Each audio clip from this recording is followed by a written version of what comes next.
and welcome to Baby Boomers, the first reality blog. My guest today is David Aldrich from Delray Beach, Florida, and this is his story. Before David Aldrich's tragic accident, he lived the good life. The confirmed bachelor was a yacht salesman. To celebrate his financial success, he bought a cherry red convertible. That life ended on Memorial Day of 2002. David fell from the yacht he was using. By the time friends noticed, the 44-year-old was nearly dead.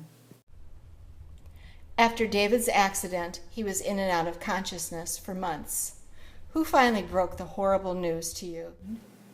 My mother told me that I was a quadriplegic, and my brother Peter discovered that I was blind. After nearly a year in the hospital, David was finally able to go home, but first he had to get off the breathing machine. David, what's it like to get off a ventilator? It's the most difficult thing I've ever had to do in my life. The sheer agony of having to count every single breath like it's going to be my last. It's pure hell. David did get off the ventilator, but his life at home was incredibly difficult. His body was as unresponsive as a newborn's, and he was blind. He was unable to sit up unless he was strapped in. How did you cope with all of this?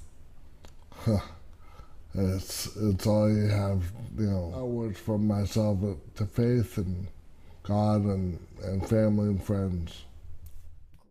Having to have someone bathe you and dress you and push you around in a wheelchair and not be able to do anything independently on your own, it's pretty tough.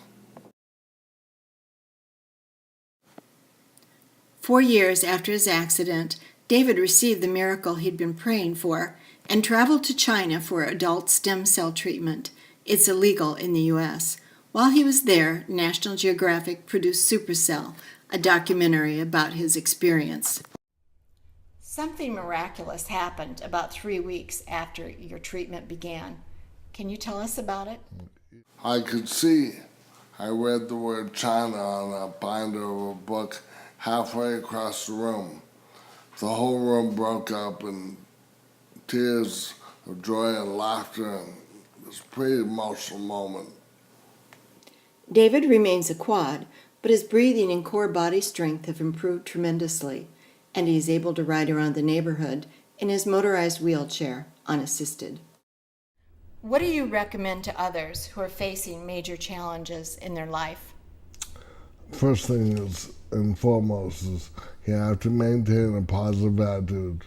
You're never gonna make progress in your recovery unless you can be positive and make baby steps towards your recovery and towards getting back on feet again.